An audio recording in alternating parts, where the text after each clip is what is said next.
Assalamualaikum warahmatullahi wabarakatuh.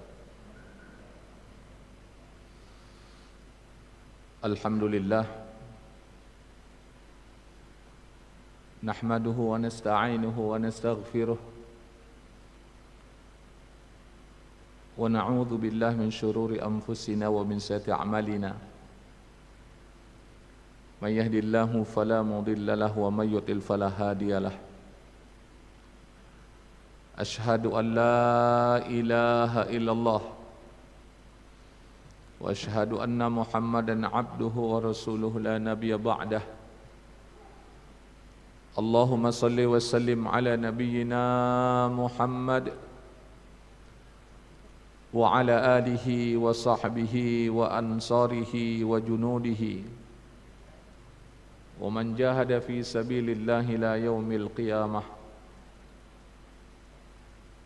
Amma ba'du, fa ya ibadallah usikum wa iyaya bitaqwallah faqad fazal muttaqun. Qala Allah Ta'ala fil Qur'anil Karim, ya ayyuhalladzina amanu ittaqullaha haqqa tuqatih wa la tamutunna illa wa antum muslimun. Wa qala aidan, ya ayyuhalladzina amanu in tansurullaha yansurkum wa yuthabbit aqdamakum. Wa qala Rasulullah sallallahu alaihi wasallam, khairun nas anfa'uhum linnas. Sadaqallahu wa sadaqa Rasulullah sallallahu alaihi wasallam. Bapak-bapak, ibu-ibu, hadirin, hadirat, para pemirsa, para pendengar dimanapun Anda dapat mengikuti acara ini yang saya hormati. Tiada kata yang pantas kita ucapkan kecuali memuji, mengagungkan, membesarkan, memuliakan Allah yang telah memberikan nikmat yang banyak kepada kita yang tidak akan mampu kita menghitungnya. Wa in ta'udu ni'matallahi la tuhsuha. Sekiranya kamu menghitung-hitung nikmat Allah, kamu tidak akan mampu menghitung. Organ yang berada dalam tubuh kita, sebutlah satu persatu yang namanya jantung, paru-paru, ginjal, usus, empedu, sirkulasi darah. Dari ujung rambut sampai ujung kaki. Membuktikan nikmat yang telah Allah berikan kepada hamba-Nya. Dapat menghirup oksigen secara gratis, dapat mengeluarkan karbon dioksida. Tapi ada nikmat utama yang telah Allah berikan kepada kita, sehingga kita dapat melangkahkan kaki, mengayunkan tangan, datang ke rumah Allah Subhanahu wa Ta'ala sebelum matahari terbit. Yaitu nikmat iman, nikmat Islam, nikmat ukhuwah Islamiyah. Dan kita wajib bersyukur kepada Allah. Alhamdulillah, thumma alhamdulillah, thumma alhamdulillah. Salawat dan salam kita sampaikan untuk Rasulullah SAW beserta keluarganya, sahabatnya, dan umat yang tetap istiqomah dalam iman dan Islam. Jamaah yang berbahagia, kita menyambung itikaf kita setelah kita melakukan salat subuh berjamaah sampai waktu isyraq. Maka tanamkanlah niat kita secara lurus, niat itikaf di masjid karena Allah Subhanahu wa Ta'ala. Dan tanamkanlah niat kita untuk menuntut ilmu. Karena siapa yang keluar dari rumahnya untuk menuntut ilmu, maka dia berada di jalan Allah Subhanahu wa Ta'ala. Man kharaja fi talabil ilmi fahuwa fi sabilillah hatta yarji'a. Dan tanamkanlah niat kita untuk zikrullah. Jadi sekali duduk banyak kebaikan, keutamaan yang akan kita peroleh. Makanya niatlah secara baik dan benar, niat karena Allah Subhanahu wa Ta'ala. Jamaah yang berbahagia, sebagaimana yang sudah kita ketahui, kita dengar, kita lihat di media massa, bahwa rakyat Palestina khususnya di Gaza dibombardir oleh Zionis Israel 11 hari, nggak siang, nggak malam, nggak pagi, nggak sore. Dia gempur itu Gaza, sehingga jatuhlah korban anak-anak yang tidak berdosa, lebih dari 75 orang, anak-anak yang tidak berdosa, yang tidak tahu apa-apa. Bukannya dikirim parcel oleh Zionis Yahudi, tapi yang dikirim adalah bom, roket. Wanita juga menjadi korban, rumah mereka hancur, bahkan rata dengan tanah. Masjid tempat kaum muslimin melakukan ibadah juga rata dengan tanah. Jadi mereka mempertontonkan kezaliman di hadapan masyarakat dunia. Dan kezaliman ini harus dihentikan. Kalau dunia hanya bisa berbicara, melakukan aksi protes, tulisan dan sejenisnya, tapi rakyat Gaza, pejuang-pejuang di Gaza langsung memberikan balasan yang hebat, sehingga Zionis Yahudi, Zionis Israel minta gencatan senjata. Jadi yang minta gencatan senjata bukan pejuang Palestina, tapi Zionis Yahudi, Zionis Israel yang minta gencatan senjata. Dia hubungi Mesir, dia hubungi Qatar, dia hubungi negara-negara yang lain, minta Hamas, Harakah Muqawamah Islamiyah yang punya sayap militer Izzuddin Al-Qassam, untuk menghentikan serangan ke wilayah Palestina yang dijajah oleh Zionis Israel. Jadi roket Hamas itu sudah sampai Asdod, sudah sampai Asqalan, bahkan sampai Tel Aviv, ibu kota Israel. Coba tanya sama ahli militer, coba tanya sama aparat, kalau ibu kota sudah digempur habis-habisan, maka itu menunjukkan kekalahan. Rakyat Gaza walaupun digempur sedemikian rupa 11 hari, tapi ketahuilah mereka tidak mengibarkan bendera putih. Mereka tidak mengibarkan bendera putih. Mereka tidak menyerah. Apa sebab? Karena mereka memiliki iman. Mereka memiliki keyakinan Allah Rabb, pemilik pengatur penguasa alam semesta, yang maha kuasa. Tabarakalladzi biyadihil mulk wa huwa ala kulli syai'in qadir. Maha suci Allah. Tabarakalladzi biyadihil mulk. Di tangan Allah Subhanahu wa taala segala macam bentuk kekuasaan. Wa huwa ala kulli syai'in qadir, dan Allah maha kuasa atas segala sesuatu. Karena Zionis Yahudi minta gencatan senjata, maka pejuang-pejuang di Palestina, khususnya Hamas, memberikan persyaratan. Jadi bukan sekedar gencatan senjata begitu aja, ada persyaratan. Hentikan serangan ke Gaza, itu yang pertama. Yang kedua adalah jangan ganggu umat Islam yang berkunjung ke Masjidil Aqsa untuk melakukan ibadah sesuai dengan keyakinannya. Sebab kalau kita lihat kenapa terjadi saling melempar roket rudal, karena Zionis Yahudi itu menghalangi umat Islam yang akan sholat di Masjidil Aqsa. Jadi nggak langsung jadi begitu meledak kemudian ada lemparan roket, bukan sekedar itu, saudara. Jadi tanggal 10 Ramadan umat Islam pengen sholat tarawih di Masjidil Aqsa, milik kaum muslimin, milik umat Islam.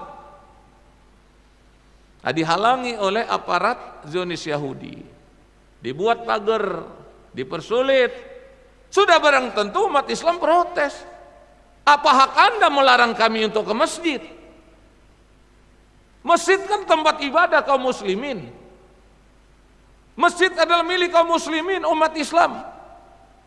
Anda bukan orang Islam, kenapa ngalang-ngalangin umat Islam untuk sholat, untuk membesarkan asma Allah, untuk ruku', untuk sujud di rumah Allah Subhanahu wa taala? Disitulah terjadi clash.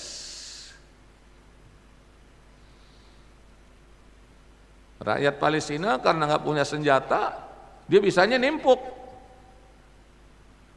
Nah, aparat kan dia punya senjata, dia tembakin.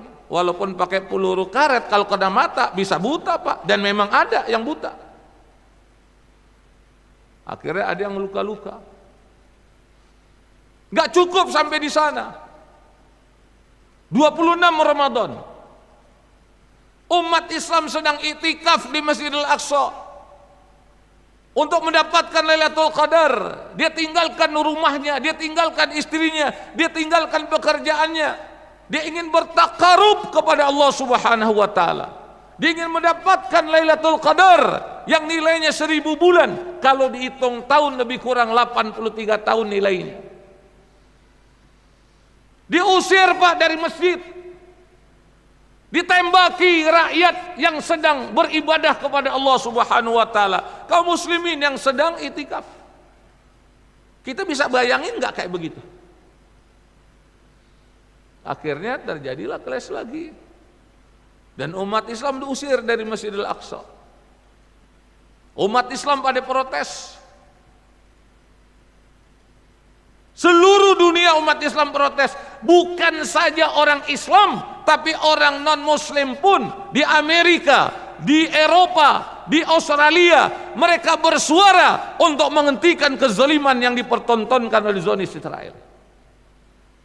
Makanya kalau ada umat Islam yang nggak peduli dan menganggap itu kan bukan urusan kita, saya ingin bertanya, hati nuraninya di mana? Keimanannya di mana? Keislamannya di mana? Di Eropa, Pak, non-Muslim, wanitanya nggak pakai jilbab, dia turun ke jalan. Di Amerika juga begitu, di Australia juga begitu. Kalau orang non-Muslim aja menunjukkan kepedulian, lantas orang Islam, KTP-nya Islam, melihat umat Islam diusir dari masjid, ditembaki sedemikian rupa. Di mana keimanan kita? Di mana keislaman kita? Jangan-jangan itulah watak yang sesungguhnya yang Allah munculkan ke permukaan. Cuman nggak paham. Allah sedang buka aibnya. Allah sudah buka keburukannya. Kalau udah nggak mau bantu, dia diam aja. Dia kasih kesempatan umat pengen bantu. Masih banyak orang pengen bantu, Pak. Ada satu pengalaman lagi yang ingin saya sampaikan. Sekarang ini kan akhir bulan Mei. 31 Mei tahun 2010 itu ada peristiwa. Itu peristiwa Mafi Marmara. Relawan seluruh dunia,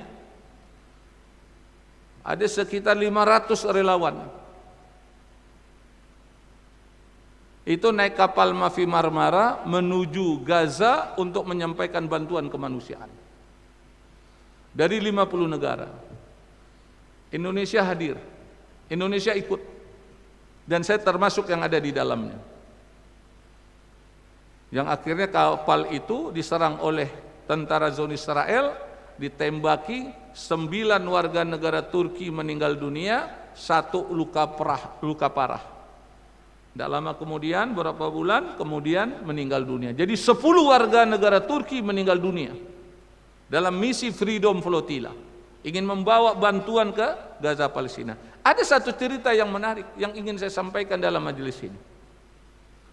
Ada seorang non-Muslim dari Inggris namanya Peter. Dia ingin bergabung ikut dengan misi kemanusiaan. Dia datang panitia di Inggris. Saya pengen ikut, saya pengen bergabung, saya pengen bantu Rakyat Gaza. Kira-kira begitulah bahasanya. Kata panitia, nggak bisa, Pak. Kenapa demikian? Karena udah penuh. Dari seluruh dunia ikut. Tapi saya pengen ikut. Kalau Bapak maksa juga, Bapak datang aja ke Istanbul. Panitia pusatnya adalah IHH, organisasi terkenal di Turki. Dan dia banyak bantu masyarakat dunia, termasuk masyarakat di Aceh ketika tsunami, termasuk masyarakat Jogja, Klaten ketika terjadi gempa. Itu Indonesia, belum lagi Rohingya, belum lagi di tempat-tempat yang lainnya. Akhirnya dia pergi ke Istanbul, Turki, dia datangi kantor IHH. Karena semangatnya ingin membantu masalah kemanusiaan, masalah kepedulian, Allah berikan hidayah kepada dia. Di Istanbul, kota yang dibebaskan oleh Muhammad Al-Fatih, seorang pemuda yang terdidik, yang memiliki akhlak mulia, yang cinta kepada Rasulullah SAW, biiznillah membuktikan kebenaran sabda Rasulullah SAW. Sebaik-baik panglima ada yang membebaskan Konstantinopel. Sebaik-baik prajurit Allah yang membebaskan Konstantinopel.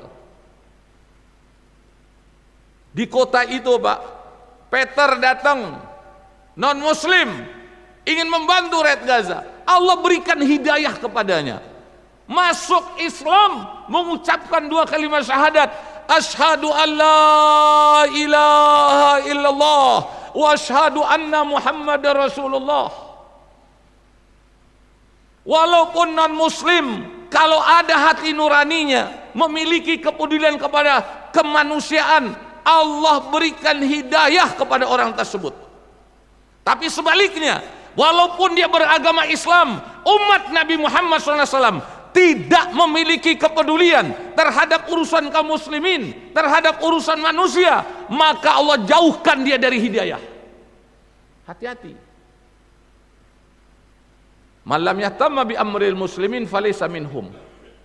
Barang siapa yang tidak peduli terhadap urusan kaum muslimin, maka dia bukan termasuk golongan kaum muslimin. Jamaah yang dimuliakan oleh Allah Subhanahu wa taala, Gaza diserang penjajah Zionis Israel. Dalam mukadimah tadi saya sudah sampaikan bagaimana Gaza diserang 11 hari lamanya. Gambarnya kelihatan kan? Cuman ini aja gambar kelihatan. Masyaallah. Besok-besok bagusnya ada 2 nih, sayap kanan, sayap kiri. Ala kulli hal kita terus langsung. Jamaah yang dimuliakan oleh Allah Subhanahu wa taala, Gaza nama yang sudah dibicarakan oleh penduduk dunia. Boleh dikatakan 2/3 penduduk dunia itu membicarakan Gaza.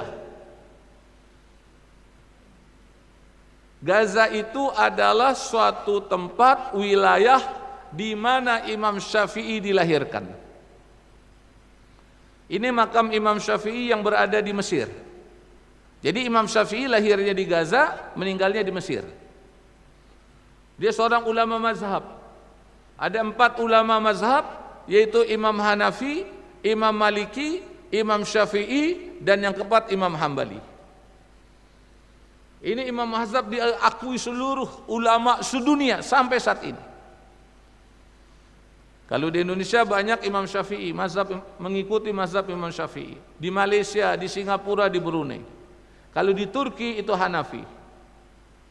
Kalau di Saudi, di Timur Tengah itu banyakkan Hambali. Kalau Maliki banyakkan di Afrika. Yang kedua, datuknya Rasulullah SAW itu meninggal di Gaza. Nabi Muhammad SAW punya bapak namanya Abdullah. Abdullah punya bapak namanya Abdul Muttalib. Abdul Muttalib punya bapak namanya Hashim. Jadi Hashim itu adalah datuknya Rasulullah SAW. Ketika dia berniaga ke negeri Syam, dulu negeri Syam masih tergabung 4 negara saat ini. Yang namanya Yordania, yang namanya Palestina, yang namanya Suriah, yang namanya Libanon dulu menjadi satu kesatuan, disebut dengan negeri Syam. Negeri Syam ini negeri yang didoakan oleh Nabi Muhammad SAW. Allahumma barik lana fi Syamina wa fi Yamanina. Ya Allah, berkahilah Syam kami dan Yaman kami. Negeri Syam adalah negeri para nabi dan rasul. Negeri Syam adalah negeri jihad. Negeri Syam adalah negeri perjuangan sampai akhir zaman, sampai Dajjal turun nanti itu di negeri Syam. Bahkan kalau Anda ada waktu, ada kesempatan, ada peluang berkunjung ke Damaskus, itu ada Masjid Umawi, itu ada Menara Putih. Itu informasi dari sejarah, dari keterangan dikemukakan nanti Nabi Isa alaihissalam turun di menara itu. Nah sekarang negeri Syam yang disebut dengan Palestina, khususnya lagi Gaza, jadi pembicaraan masyarakat dunia. Sampai orang-orang kampung Pak di negeri kita itu paham deh yang namanya Gaza.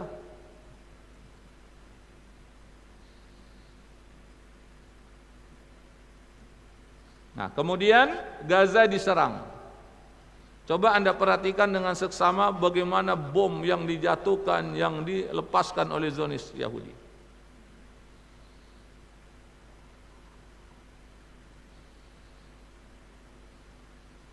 Bahkan kantor televisi Al Jazeera dan beberapa media lainnya itu dihancurkan juga. Sengaja dihancurkan Pak, biar tidak terekspos, biar tidak ada yang memberitakan ke seluruh dunia.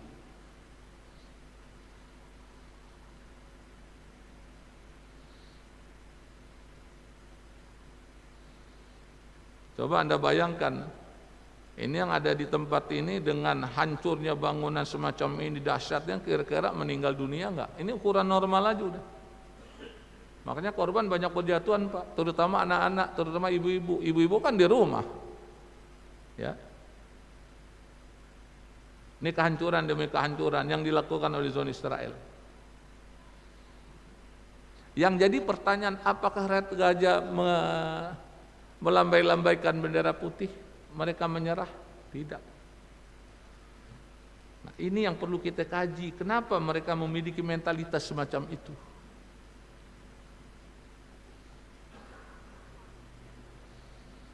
Tolong perhatikan dengan seksama.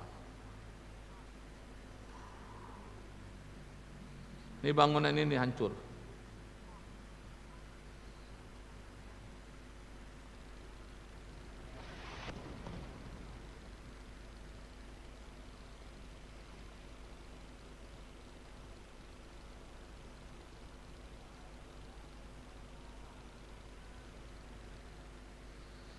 Nah, berikutnya lagi.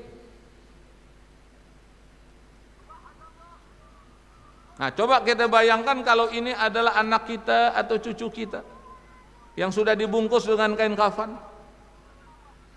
Banyak cerita Pak, ada anak disuruh oleh orang tuanya pergi belanja untuk kebutuhan dapur. Nggak balik-balik, kenapa? Meninggal dunia, dibom oleh Zionis Israel. Gimana orang tua nggak sedih coba? Anaknya patuh, mau disuruh membantu orang tua.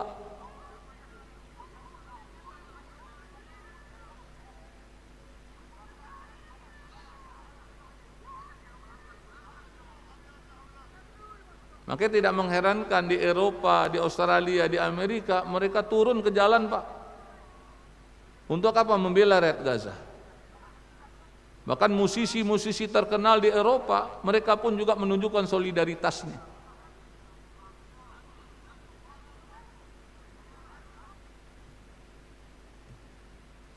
Ini mereka yang gugur, ya, mereka soal jenazah. Ini baru sebagian yang terekspos, dalam arti yang terpublikasi, dan banyak mereka yang menjadi korban. Yang luka-luka aja sekitar 1.900 orang. Itu yang luka-luka. Yang meninggal 232 dan mungkin lebih. Itu manusia, umat Nabi Muhammad SAW. Dalam 11 hari dia bunuh sekian orang. Kalau bukan zalim apa namanya? Kalau bukan sadis apa namanya coba? Ini tempat ibadah yang mereka juga hancurkan. Ini sebelum dihancurkan, ini sudah dihancur. Rata Pak dengan tanah, rata sama tanah coba. Ini yang baru tahun 2021. Yang tahun 2014, yang tahun 2009, hampir 2 tahun sekali mereka gempur Pak, yang namanya kota Gaza. La haula wala quwata illa billah. Ini hasil kejahatan dari agresi Zionis Israel. Ini jumlah korban penyerangan di Palestina selama 12 tahun.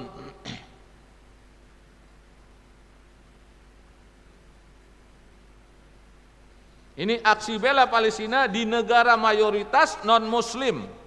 Semoga menjadi inspirasi buat negara dengan penduduk muslim terbesar di dunia. Mudah-mudahan ada pencerahan. Mudah-mudahan kecerdasan kita muncul, tumbuh. Mudah-mudahan kepedulian kita ada.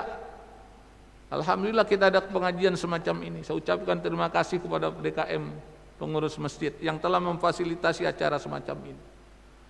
Sebab kalau bukan kayak begini Pak, sulit Pak kita dapat informasi. Apalagi sekarang banyak berita hoax, berita menyesatkan, berita penipuan. Orang mengumpulkan dana, ya, diberikan kepada rakyat Gaza Palestina, dibilang ditileplah uangnya, dibilang nggak nyampe. Kan begitu beritanya. Bahkan ada seorang ustadz yang kita ketahui dia jujur, dia amanah, coba. Omongannya didengarkan oleh rakyat. Ketika ada pembelian gereja untuk jadi masjid di Toronto, dalam hitungan beberapa jam terpenuhi Pak, sekian miliar. Ketika Palestina digempur oleh Zionis Israel, dia umumkan terkumpul 30 miliar. Tapi emang ada orang hasad, ada orang dengki Pak. Memang dia ada kemampuan dalam teknologi, dalam sosial media, tapi tidak digunakan dengan kejujuran. Dia tebarkan fitnah. Dia buat meme, dia buat flyer, penghinaan kepada ulama.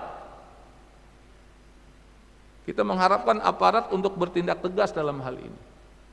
Coba kalau dibiarin Pak, gonjang-ganjing terus negeri kita. Yang kayak begini mestinya diamankan. Salah nggak saya ngomong kayak begini? Salah nggak saya ngomong kayak begini? Itu kan memfitnah ulama, ustadz. Saya dengar Ustadz Hidayat itu akan menuntut orang tersebut. Udah pakai pengacara. Menurut saya boleh, bagus buat ada efek jerah. Ya. Selama ini kan mempermainkan ulama. Nah, ini coba Anda perhatikan. Ada di Kanada, ada di Amerika, ada di Inggris, Spanyol.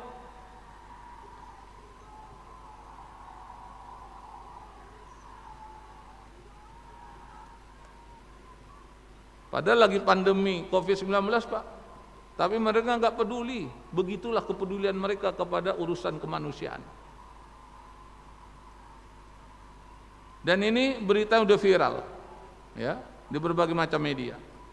Ini di Australia.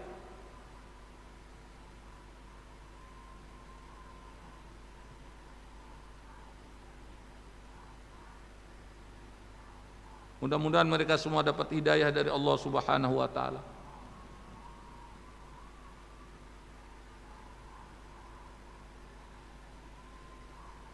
Salut kita Pak. Jadi kalau kita berjuang, berinfak, kita belum seberapa, belum. Ya. Ini di London. Coba Anda perhatikan, ya. Wanita yang nggak pakai hijab pun juga ikut Pak. Wanita yang nggak ngaji, nggak ikut majelis taklim, yang nggak ikut tarbiyah, yang ikut tabligh, nggak ikut dia Pak. Tapi kepedulian. Makanya sangat disayangkan kalau udah ikut ngaji, ikut tarbiyah, ikut tabligh, majelis taklim, tapi masih nyinyir, ya, terhadap urusan kaum muslimin, gembosin orang berjuang. Ini sangat disayangkan.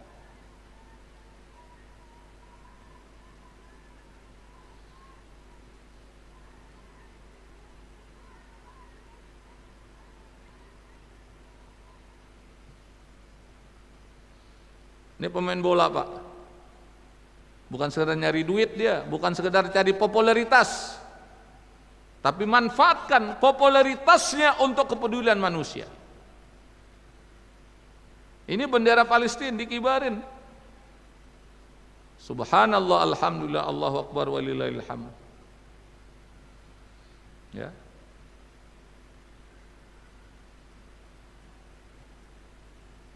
Jadi walaupun dia main bola, walaupun dia olahraga, dia tetap memiliki kepedulian. Kenapa? Dia punya jiwa, dia punya hati. Nah, ini namanya juru bicara perlawanan Gaza, Abu Ubaidah. Ini sangat ditunggu-tunggu nih komentarnya, statementnya. Kenapa? Karena dia kalau sudah berbicara benar ditepati, Pak. Misalkan, besok saya akan lepaskan roket ke wilayah Asdod misalkan, atau saya akan lepaskan roket ke Tel Aviv. Saya minta kepada masyarakat sana untuk bersembunyi, untuk masuk bunker, untuk menyelamatkan diri. Itu rakyat ikutin, Pak. Walaupun pemerintah mengatakan enggak bakalan serang, kita akan mampu menangkis roket-roket mereka. Rakyatnya enggak percaya. Kenapa? Karena pemimpinnya tukang bohong, Pak. Yang didengerin adalah juru bicara Izzuddin Al-Qassam. Karena kalau dia sudah berbicara, itu akan ditepati. Itulah mentalitas pejuang, Pak. Lain halnya kalau mentalitas pencundang. Apalagi mentalitasnya sebagai musuh dalam selimut, menggunting dalam lipatan, menohok teman seiring, musang berbulu ayam, serigala berbulu domba. Ngaku muslim, tapi dia hantam orang Islam. Ini namanya pengkhianat, Pak. Setiap zaman akan muncul pengkhianat-pengkhianat. Ngaku mentalitas emas padahal loyang. Ngaku sebagai pejuang padahal pencundang. Itu akan muncul setiap zaman. Dan kita berlindung kepada Allah, jangan sampai kita termasuk kategori orang yang berkhianat di dalam agama Allah Subhanahu wa taala. Ini Abu Ubaidah. Nah, di atasnya lagi Muhammad Dayef. Muhammad Dayef itu nggak pernah megang handphone, Pak. Orang yang paling dicari oleh Zionis Israel, yang nggak pernah muncul. Yang sekarang intelijen Israel mencari ini orang, nasabnya siapa nih, dulu di mana dia sekolah, segala macamnya, untuk mengetahui, kemudian nanti akan dibunuh. Tapi Allah selamatkan. Udah beberapa kali percobaan pembunuhan terhadap dia, Allah selamatkan. Nggak ada yang tahu, Pak. Apalagi Izzuddin Al-Qassam, dia pakai topeng. Bahkan siapapun yang ikut dengan Izzuddin Al-Qassam, dia harus pakai topeng. Termasuk Ismail Haniyah. Ada cerita, Pak, Ismail Haniyah ini kan pemimpin Hamas, ketua biro politik Hamas. Nah, satu ketika setelah melakukan patroli penjagaan, maka berkumpullah Izzuddin Al-Qassam. Kata komandan lapangannya, buka topeng masing-masing. Maka dibuka. Cuman satu orang nggak mau buka. Komandannya penasaran nih, kenapa nggak mau buka nih, siapa nih? Timbul pertanyaan, jangan-jangan ini penyusup nih. Pura-pura sebagai pejuang, pakaian Hamas, pakaian Izzuddin Al-Qassam. Tolong bukain. Dengan terpaksa akhirnya dibuka topeng itu. Ketika topeng itu dibuka, maka wajah Ismail Haniyah. Coba, pemimpin biro politik Hamas saat ini, mantan Perdana Menteri Palestina. Dia pernah jadi Perdana Menteri, Pak. Dia hafal Quran 30 juz, imam terfavorit di Gaza. Kenapa ditutup? Yang pertama, menjaga keikhlasan. Sebab berjuang itu kalau nggak ikhlas, Pak, ngundang bala, ngundang bencana, dan Allah tidak berikan kemenangan. Sebab kalau orang sudah ikhlas, Allah akan tolong, Allah akan bantu. Yang kedua, untuk menjaga keamanan. Sebab kalau dia tutup kayak begitu, Zionis Israel bingung, ini yang komandan prajurit yang mana nih? Yang ketiga, melaksanakan wasiat pesan dari guru spiritual mereka. Siapa? Syekh Ahmad Yasin. Jadi dia punya guru, Pak, punya ustadz, ditatin omongannya. Sebab ada juga murid, ya kan, dia ngaji, tapi omongan ustadznya mah cuma didengar gitu aja, nggak diamalin, nggak mau dilaksanakan. Akhirnya timbul bala. Contoh yang gampang, Anda kenal yang namanya Korun. Korun itu muridnya Nabi Musa alaihissalam. Dulu ngaji, ikut taklim sama Nabi Musa alaihissalam. Waktu miskin, Minta doa sama gurunya, didoakan oleh gurunya. Kaya raya, melimpah ruah hartanya. Diingatkan, keluarin dong infak, keluarin dong sedekah. Apa kata Qarun? Ini kan hasil ilmu saya. Intinya dia nggak mau ngeluarin infak. Pelit, bin kikir, bin bakhil, bin sampili, bin ceke, bin koret. Apa lagi? Sebut satu persatu. Intinya dia nggak mau infak, Pak. Diajak berinfak nggak mau, ogah kata orang Jakarta bilang. Pelit. Itu Qarun tuh. Akhirnya Allah benamkan dia berikut harta bendanya. Nggak rugi orang berinfak, nggak rugi orang bersedekah. As-sadaqatu atfa'ul bala. Sedekah itu penolak bala. Orang yang berinfak didoakan oleh malaikat. Malaikat makhluk Allah tidak pernah melakukan dosa dan maksiat. Allah ma'ti munfiqan khalafa. Ya Allah, beri ganti kepada orang berinfak. Sedekah, infak merupakan obat. Dawu marrakum bisadaqah. Obati orang kamu, orang sakit di antara kamu dengan sedekah. Mungkin dia udah ke dokter, mungkin dia udah ke tabib, mungkin dia udah herbal, mungkin udah ke mana-mana, belum sembuh juga. Coba infak karena Allah Subhanahu wa taala. Udah banyak contoh kasus sembuh biiznillah. Ah, Ustadz bisa aja ngomong kayak gitu. Saya kan di lapangan, Pak, dari masjid ke masjid tugas saya. Tiap Jumat saya khutbah pindah-pindah masjid, Pak, pindah-pindah mimbar. Ketika saya khutbah di Masjid Siratal Mustaqim, Jasa Marga, Tangerang, setelah selesai ngobrol sama pengurus masjid, bincang-bincang kita. Saat teman saya di Selipi tinggalnya, udah divonis sama dokter harus operasi. Operasi apa? Operasi jantung. Nah, sebelum operasi istrinya berinfak. Dia infakkan hartanya. Dia minta doa, tolong doain suami saya biar sehat walafiat, panjang umur. Ya kira-kira begitulah keinginan orang sakit kan, mau sehat. Dilaksanain sama istri. Kemudian dia check up ke dokter. Bingung dokternya, heran. Bapak nggak perlu operasi lagi. Emang kenapa? Udah sembuh, Pak, udah sembuh. Bapak pakai obat apa? Bingung dokternya, Pak. Dokter kan ngobatin orang sakit. Bingung. Nah, itu kata teman saya itu, pengurus masjid, saat itu kan orang lain. Ini pengalaman saya nih. Waktu saya ke Lampung, menjelang maghrib, saya belanja. Setelah belanja, saya keluar dari tempat tersebut. Ada orang minta sedekah, minta infak. Saya berikan cuma 5.000. Saya berikan. Setelah selesai, istrinya nangis. Pak, kenapa nangis? Anak kita selamat, Pak, alhamdulillah. Emang kenapa? Nyaris meninggal, Pak. Nyaris meninggal. Emang kejadiannya kapan? Menjelang maghrib. Oh, dia ingat. Menjelang maghrib saya sedekah 5.000. Allah buktikan kebenaran sabda Rasulullah SAW. Sedekah itu penolak bala. Makanya saya menyarankan kalau bapak ibu berinfak, penonton nih yang ngikutin acara ini berinfak, iringi dengan doa. Bukan sekedar lemparin duit, masukin tromol, enggak, iringi. Kita punya hajat apa nih? Punya keinginan apa? Orang tua kita sakit, ya Allah dengan infak ini sembuhkanlah penyakit orang tuaku ya Allah. Atau kita sendiri yang sakit, ya Allah dengan infak ini sembuhkanlah seluruh penyakit dalam tubuhku ya Allah. Malaikat akan mengaminkan. Insya Allah kita jadi orang sehat walafiat, panjang umur dalam taat. Nah, kita lanjutkan sedikit ya. Ini rudal Hamas mulai bereaksi. Israel cemas, kehancuran kian menjadi. Ini rudal terbaru, jaraknya 250 km. Nah, pertempuran kemarin itu disebut dengan pertempuran Padang Al-Quds. Ini Yahya Ayash, dia seorang insinyur, ya, dia generasi awal dari Izzuddin Al-Qassam. Dia bisa bahasa Ibrani.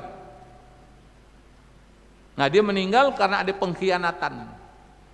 Ya, memang setiap perjuangan pasti ada pengkhianatan. Nah, rudal ini bikin sendiri, Pak.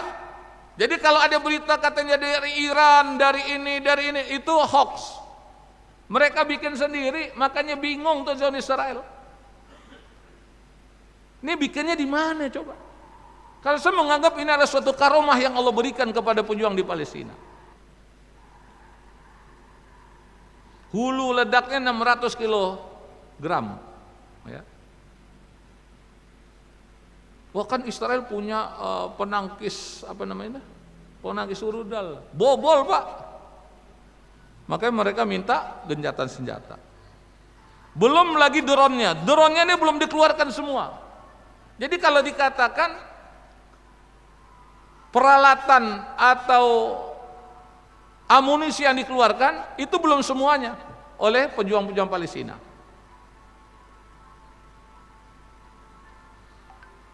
Dan mereka punya sniper, ya, penembak jitu.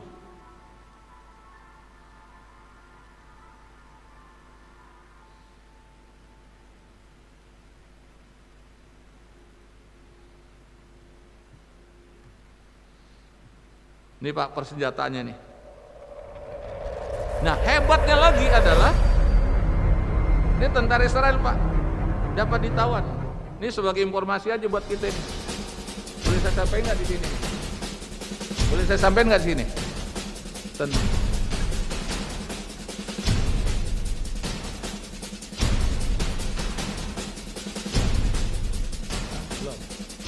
Tentara Israel Pak, beberapa orang masih ada yang jadi tawanan pejuang Palestina seperti Gilad Shalit.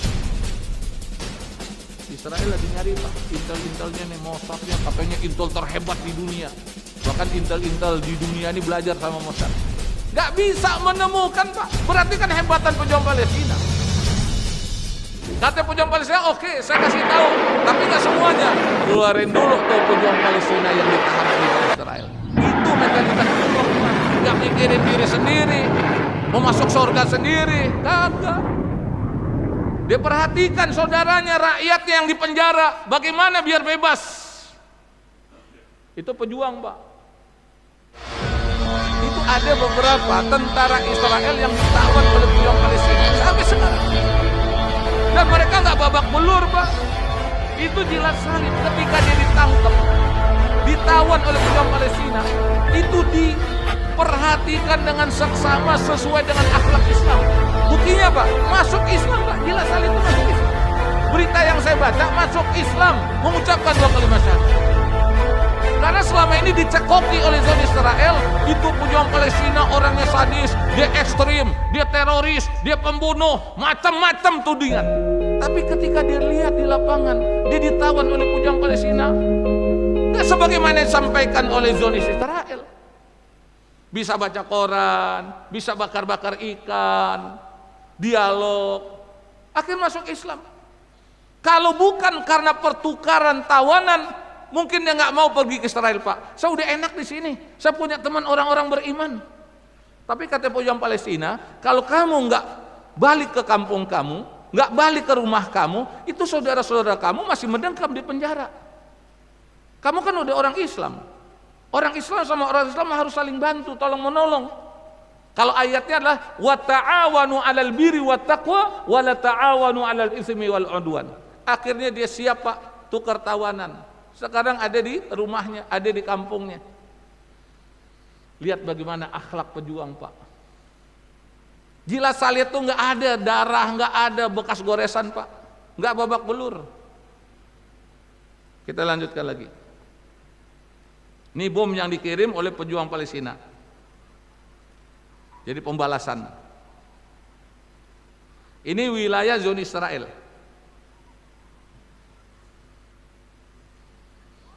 Hebatnya pejuang Palestina di Gaza itu Pak. Berapa banyak negara Arab yang katanya punya rudal, punya ini segala macam. Satu rudal pun nggak ada yang masuk ke Tel Aviv kecuali rudal dari Israel. Makanya ada anekdot, ada gurauan, itu pemimpin Arab kalau mau beli rudal beli aja sama Al-Qassam. Karena udah terbukti bisa sampai Tel Aviv, bisa sampai Asdod, bisa sampai kota-kota yang berada di kuasaan. Ini tank minyak di selatan Askelon yang sedang marak terbakar akibat terkena peluru berpandu dari Gaza. Ini Twitter dari Malaysia ini. Ini kunut nazilah. Nah, diharapkan kepada kita untuk banyak-banyak berdoa, kirimkan doa untuk saudara-saudara kita yang berjuang, khususnya di Gaza, Palestina, dan juga di kota suci Al-Quds. Jamaah yang dimuliakan oleh Allah Subhanahu wa taala, ini yang dapat saya sampaikan, mudah-mudahan bermanfaat bagi kita semuanya. Dan nanti setelah acara ini, Kispa akan memberikan cenderamata kepada pengurus masjid. Pak, ini mana cenderamata dari Kispa? Bisa dibawa ke depan enggak? Petugas dari Kispa. Insya Allah nanti kita akan berikan, kita sholat isyarak dulu, karena udah masuk waktu isyarak. Mari kita tutup dengan doa kafarat majelis. Subhanakallahumma wa bihamdika asyhadu an la ilaha illa anta astaghfiruka wa atubu ilaik. Assalamualaikum warahmatullahi wabarakatuh.